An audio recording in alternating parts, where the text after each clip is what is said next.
La primera presentación es de nuestra compañera Camila Carvajal. Camila es economista, es candidata a magíster en la Universidad Externado de Colombia, también en economía, y hoy en día se desempeña como coordinadora para Sede Trabajo. Sede Trabajo han sido unos aliados también con nosotros en estos temas de tributación con enfoque de género. Les comento que en Sede Trabajo tenían el grupo de género y justicia fiscal, creo que se llama el grupo, que Justicia fueron económica.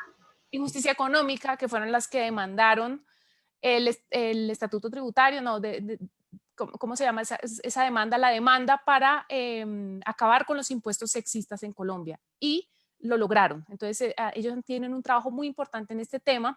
María Camila, yo te voy a dar la palabra entonces para que tú nos cuentes una visión general desde la situación de las mujeres, el tema de la tributación con enfoque de género. Muchas gracias a todos y todas. Antes de empezar, me gustaría agradecer a la Mesa de Economía Feminista por invitarme a ser parte de su seminario internacional, que en ocasiones pasadas había participado como asistente, y realmente es un honor y un privilegio ser parte de este panel y compartir panel con increíbles mujeres. Pues lo que presentaré a continuación es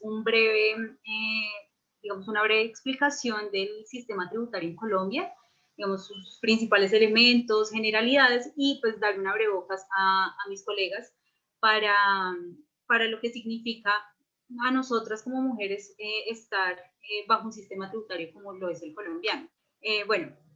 Digamos, lo primero, o digamos de donde quiero empezar, es teniendo en cuenta los principios de todo sistema tributario. Entonces, todo sistema tributario en el mundo debe reposar sobre tres principios básicos: la equidad, la eficiencia y la progresividad. Digamos, estos tres principios están reposados dentro de nuestra Constitución. Y, por ejemplo, la equidad básicamente debe velar por la igualdad tributaria, igualdad de condiciones tributarias para toda la población.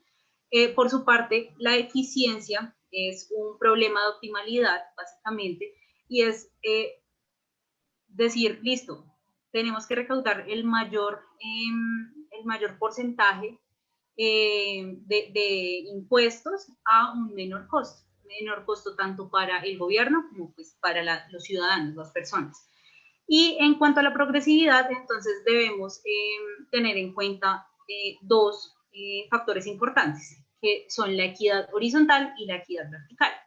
La equidad horizontal básicamente es que dos personas o dos individuos o digamos dos empresas que tengan las mismas características, que tengan la misma, digamos, los mismos ingresos, etcétera, deben ser tratados iguales ante el fisco. Entonces, si son dos empresas o dos personas que tienen, digamos, la igualdad, digamos, de condiciones o de ingresos, pues deben ser tratados como igual y tributar exactamente lo mismo.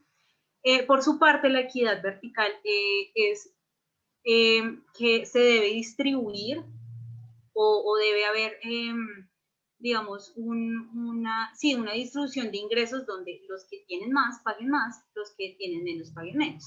Entonces, básicamente la progresividad reposa en esos dos elementos principales. Teniendo en cuenta esto, pues sabemos que Colombia está lejos de cumplir estos tres principios básicos, porque, pues, de hecho, ninguno de los tres se cumple a cabalidad. Entonces, por ejemplo, el tema de la equidad. Entonces, digamos, nuestro sistema tributario es totalmente regresivo, eso lo sabemos. ¿Por qué? Porque los primeros deciles, el decil 1, 2 y 3, es decir, las personas más pobres de nuestro país, son las que más cargan o más carga tributaria tienen, y versus el decil 10, o como lo llama, digamos, el percentil 1, que es decir, el 1% del total de la población tiene las exenciones y goza de más beneficios tributarios. Y de hecho, en un artículo publicado por la CEPAL, en la Oficina de Estudios Económicos de Bogotá, realizado por 3 investigadores, entre ellos Olga Lucía Costa, Juan Carlos Ramírez y Tomás Concha, si no estoy mal, sostienen que la tercera parte del gasto de los bienes exentos que existen en Colombia lo hacen los ricos, que en teoría uno lo que pensaría es, bueno, vamos a incluir exenciones y beneficios para los más pobres, pero realmente pues la realidad es otra. Quienes más gozan de exenciones son los ricos. Mientras que el decil más pobre, es decir, el decil 1, apenas consuma el 3,1 de estas exenciones, entonces, de estos bienes exentos, perdón. Entonces, pues resulta importante tener en cuenta eso porque realmente no hay equidad acá en Colombia. Digamos, por el lado de la desigualdad, tenemos que, digamos, estos datos que les presentamos acá, con el profesor David Rodríguez de la Universidad de Externado y de la Universidad de Essex, por medio de un modelo de microsimulación de ingreso, de transferencias e impuestos, que se llama Colman, realizó una simulación de cuánto es el Gini antes y después de impuestos. Dentro de sus resultados se vio que el Gini antes de impuestos es de 0,587 o 58,7%, mientras que después de impuestos apenas es de 56,4%. Se reduce apenas 2 puntos porcentuales, lo que pues realmente es muestra de que el sistema tributario en Colombia no corrige ningún tipo de desigualdad, no está en pro de la equidad.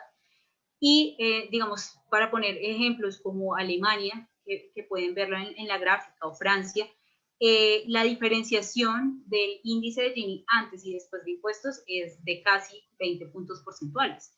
Entonces, realmente lo que indica esto es que estamos lejos de que nuestro sistema tributario ayude a disminuir la desigualdad de nuestra población.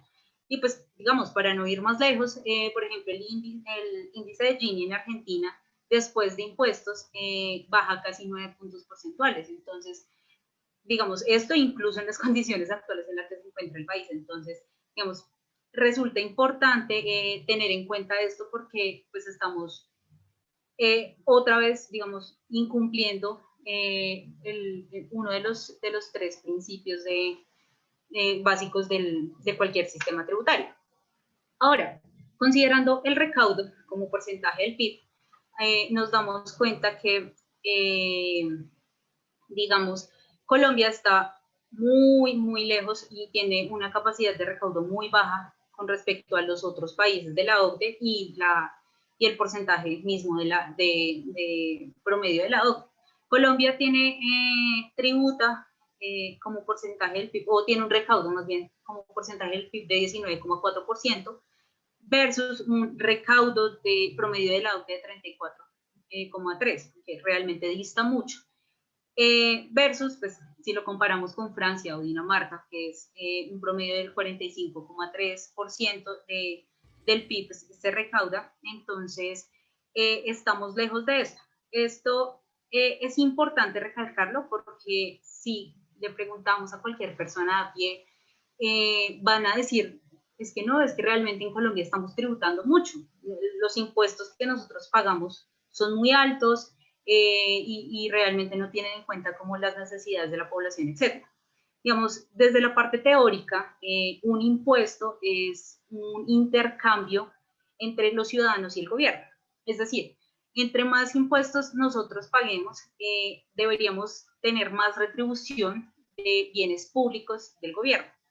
Acá, pues, digamos, lo poco que se tributa, todo, pues, sabemos que en buena parte va a la corrupción. Entonces, digamos, tras de que para nosotros tenemos, digamos, la noción que tiene la población en general es que se tributa mucho, es básicamente por esa falla en el intercambio que hay entre el gobierno y pues los ciudadanos.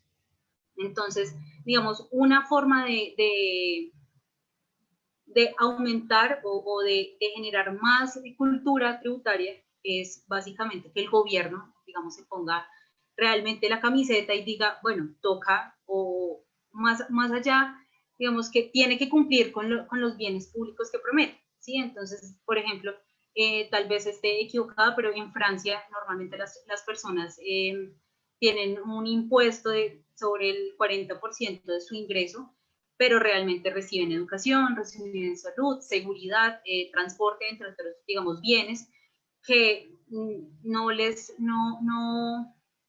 impide, digamos, tributar o no le hacen el feo, por decirlo de alguna manera, a tributar porque reciben algún tipo de compensación por parte del Estado.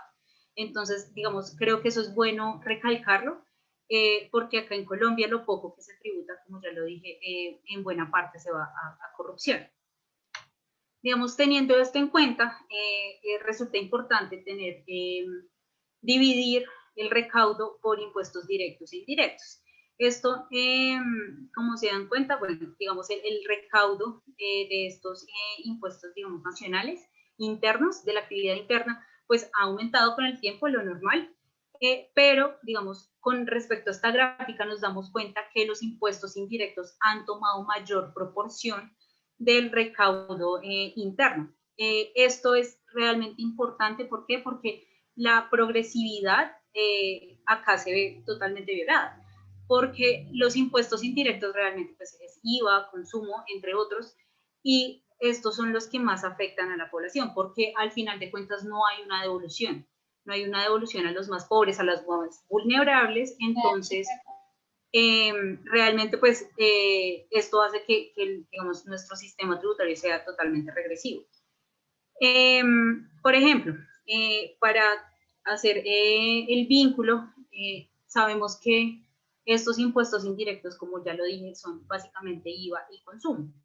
Y digamos, ¿quiénes somos las más afectadas por el IVA? En términos de diferentes ámbitos, están, por ejemplo, los impuestos a la higiene menstrual, que como bien María Fernanda lo decía, pudimos tumbar esta sentencia ante la Corte de eliminar el impuesto del 19, bueno, del 16 y 19% para las toallas higiénicas y tampones, pero pues va más allá de eso, ¿no? Entonces, no es solo la higiene menstrual, es también, por ejemplo, los llamados pin tax o los impuestos rosa, que eso creo que mi colega Tania va a hablar del tema. Entonces, realmente el hecho de que haya más proporción de recaudo por el parte de los impuestos indirectos afecta obviamente directamente a las mujeres, porque somos, digamos, las encargadas en buena parte, con lo que decían, digamos, las ponentes anteriores, que son las encargadas del cuidado y pues con ello, dentro de las actividades de cuidado está la compra de alimentos. Entonces, realmente, pese a que, digamos, despega indirectamente a las mujeres el hecho de que haya más impacto por la parte de los impuestos indirectos. Digamos, acá tenemos la composición. Los impuestos indirectos han aumentado a una tasa del 8,6% versus una tasa del 5,3% de los impuestos directos, que vuelvo a mencionar, esto hace que la estructura tributaria sea regresiva, que no se estén grabando las personas con más riqueza, con más patrimonio, sino realmente el aumento se vea en los impuestos indirectos. Acá tenemos la comparación entre el recaudo. Un minutico, Camila, un minutico. Listo. Entre el recaudo y el crecimiento del PIB. Esto es importante porque necesitamos que haya una estructura tributaria buena, progresiva, perdón, para que, pues, asimismo, el crecimiento del PIB sea mucho mayor por diferentes, digamos, porque una economía con mayor recaudo genera más PIB per cápita, mayor competitividad y pues con esto podríamos alcanzar el promedio de la OCDE. Bueno, estas son las variaciones entre el impuesto de renta y el impuesto de IVA. Digamos, el impuesto de IVA, el IVA, digamos, va aumentando, como les decía, que esa es la diferenciación entre los impuestos directos e indirectos. Ya para finalizar, digamos acá, desde ese trabajo hemos hecho varias investigaciones sobre el costo fiscal de beneficios tributarios por sector. Entonces, si bien vemos que, digamos, los que más proporción tienen son actividades financieras, comercio y minería, comercio es el azul, claro, Entonces, sabemos que, digamos, deberíamos entrar a revisar estos 230 beneficios tributarios que realmente no tienen ningún tipo de sustento, y entrar a revisar qué realmente sirve, qué puede generar más productividad, más competitividad, etcétera. Y pues, digamos, hago la salvedad que el comercio, pese a tener pues mucha cantidad o buena proporción de los beneficios tributarios, realmente se tienen que dividir sobre un total de 654.000 empresas versus, digamos, la minería, que solo tiene 6.800 empresas. Entonces, tenemos que tener en cuenta eso para entrar a revisar esta parte fiscal. Entonces, con esto cierro, le voy a dar la palabra a Ana Isabel. Ana Isabel va a recoger preguntas y va a hacer un cierre del evento. Bueno, por favor, Camila, esa importancia de hablar del costo fiscal y de los beneficios tributarios y su efecto sobre las mujeres, ir abriendo como estos debates, estos espacios que, como decía María Fernanda, parecen áridos, pero finalmente tienen un impacto muy grande. Mil gracias por la pregunta. Yo creo que, bueno, de acuerdo a los principios de los que hablaba al inicio, me pareció muy importante resaltar el tema del costo fiscal de los beneficios tributarios. Esto en el sentido de que pues, le cuesta mucho al gobierno generar unos beneficios tributarios sin ningún tipo de estudio, de análisis que permita decir como, bueno, esto realmente sí genera más empleo, genera más producción.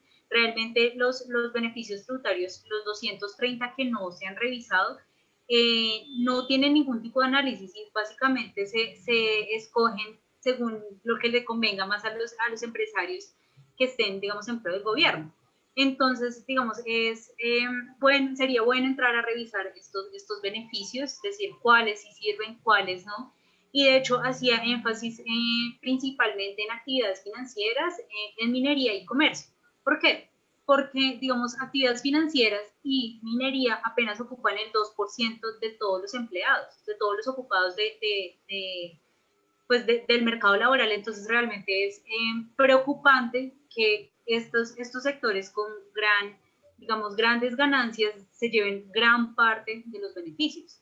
Entonces, digamos, a diferencia, y estos dos a su vez tienen muy pocas empresas o los beneficios, las empresas que están vinculadas a estos sectores realmente son pocas. Como les decía, minería apenas 6.800 empresas y actividades financieras un poco más de 24.000, mientras que comercio, que ocupa gran parte de la población, como sabemos, de la población ocupada, pues recibe gran parte de los beneficios, pero se tiene que distribuir a más de 654 empresas, que, como bien sabemos, gran parte de ellas están, bueno, el representante legal o los que están detrás de estas empresas son mujeres. Entonces, vale la pena recalcar eso, que toca revisar los beneficios tributarios y mirar como la pertinencia de la aplicación de ellos. Y pues asimismo, yo creo que hemos venido hablando junto con María Fernanda y todos los participantes de la red de fiscal, que sería bueno también que todo el tema de la anonimización de datos esté descompuesta por género, porque creo que ese es un obstáculo grandísimo que hemos tenido, que no sabemos quién tributa más. Pues digamos, tenemos algunas nociones en la parte, digamos, del IVA, y como decía María Fernanda, esto es apenas una información incipiente, apenas son nociones, y pues sí nos ayudaría bastante que toda la información anonimizada de la DIAN por el lado de Colombia sea desagregada por género, porque eso nos llevaría a desarrollar mucho más las ideas y las nociones que tenemos con respecto a eso. Bueno, muchísimas gracias, y a nuestras panelistas se sobraron.